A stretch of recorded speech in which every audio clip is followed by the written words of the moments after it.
Thank you so much, Brent, and thank you all for coming. It's really touching to see so many of Kenny and Betty's beloved friends here today. And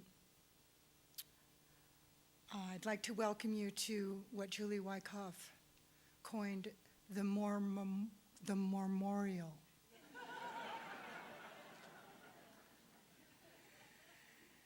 And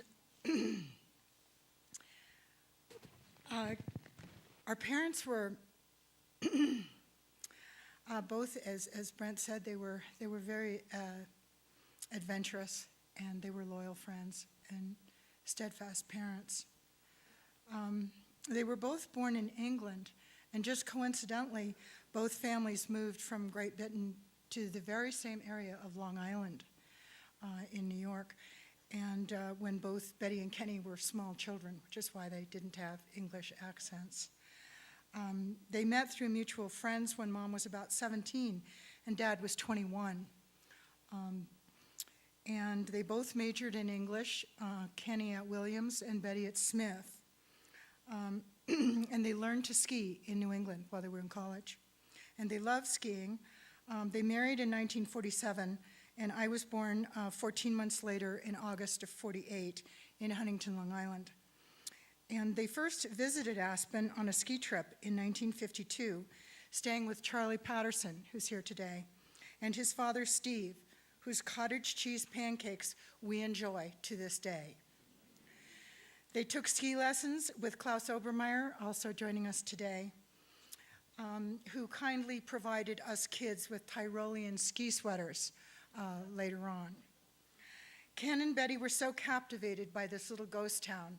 And you know, in 52, remember, most of downtown was empty lots, and a lot of houses were vacant. They were just captivated by Aspen and how you could leave your skis in the ski bank at night and go to the bars and come back, and there would be the skis. And they promised each other to return to make Aspen their home. My sister Pam was born in Denver in 1954, and then we moved into an old Victorian on West Francis in 1956. So we kids went to school at the Red Brick, which was then first grade through 12th. And Ken and Betty were able to buy both sides of Little Nell and some lots on Ute Avenue for back taxes, just a few $100s. Ken transformed the remnants of an old ore tram building into the Tipple Inn, which was 3 stories high, leading Dad to boast that his was the only skyscraper in Aspen.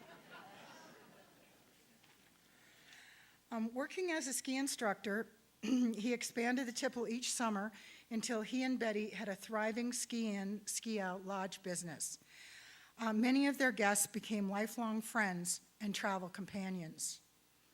After selling the Tipple, which had grown into 10 apartments in 1964, so that was pretty early to sell, Ken and Betty built our legendary family home, Gully's End, in Whitehorse Springs in McLean Flats.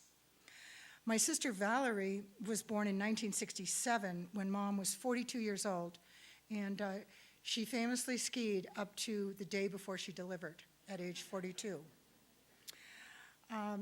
So many friends of all generations and Aspen luminaries gathered at Gully's End over the next 40 years to marvel at the panoramic views of all the ski areas, the Elk Mountain Range, to jump on the trampoline, fish in the pond, enjoy a salad from Betty's Organic Garden, ride the horses up the gully to Starwood, or jump in the cold plunge in the atrium filled with flowering bougainvillea.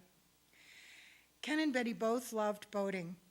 Mom got a little sailboat for her 14th birthday and taught herself to sail in the Delaware River, igniting her lifelong passion for flying with the wind.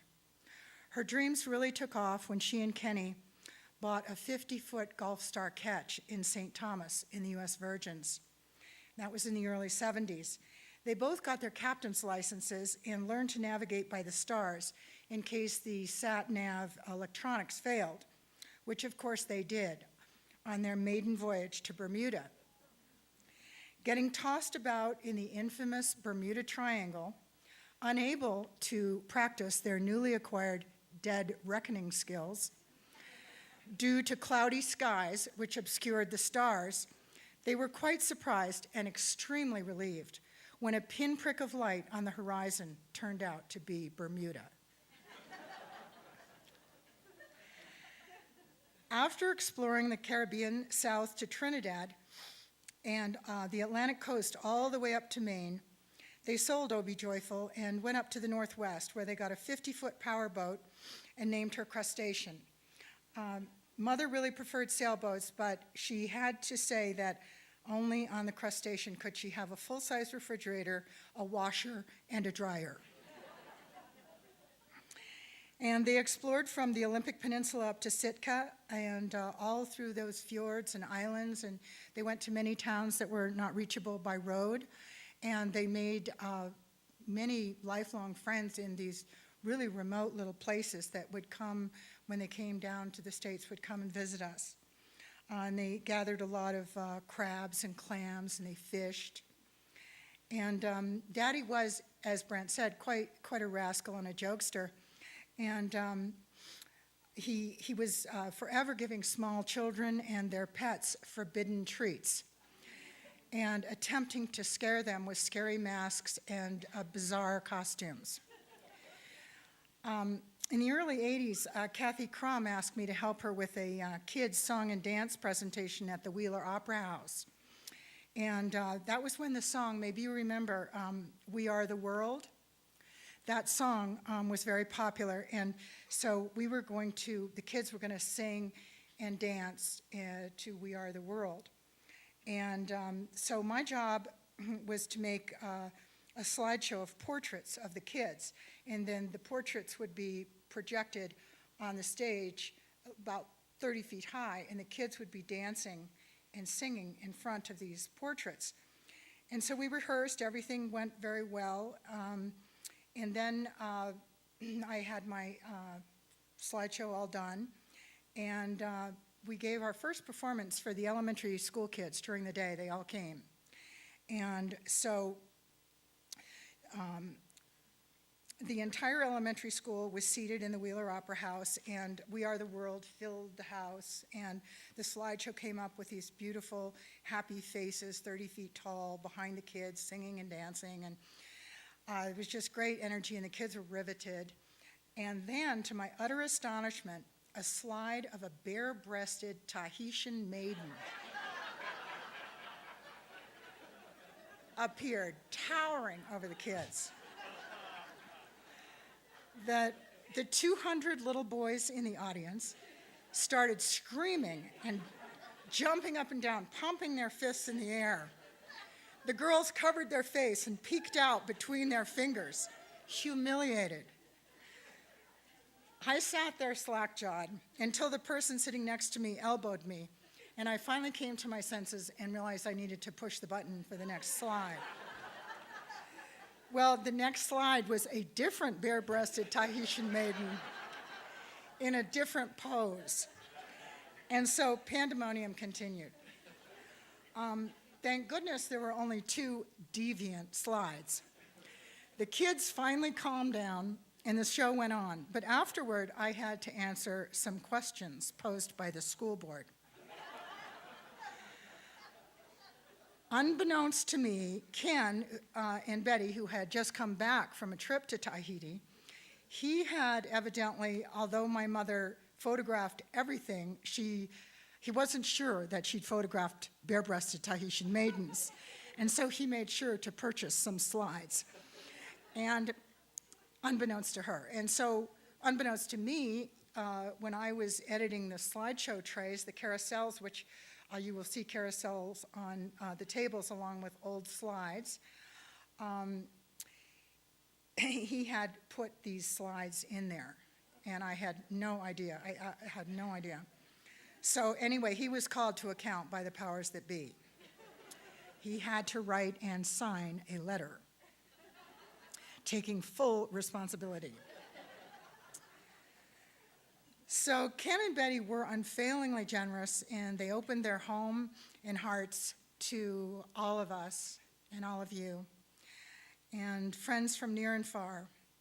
And thank you for joining us today to remember them fondly for their warmth of the wide embrace and their joie de vivre. This is truly the end of an era. Ken and Betty will be missed, but their inspiration lives on in all of us. Thank you.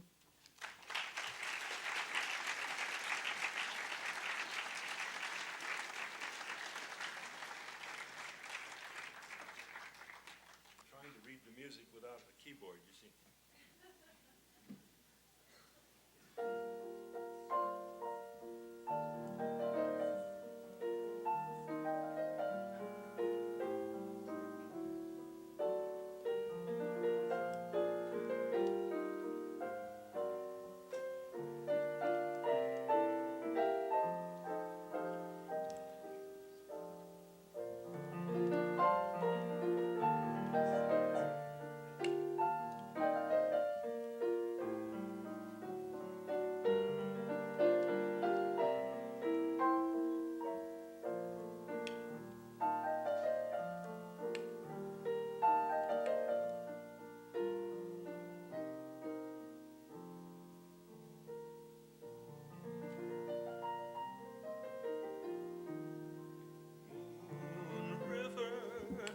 Wider than the skies. This is complicated.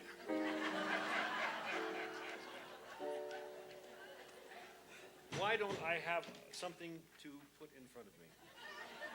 No, but I can't see it. Thank you.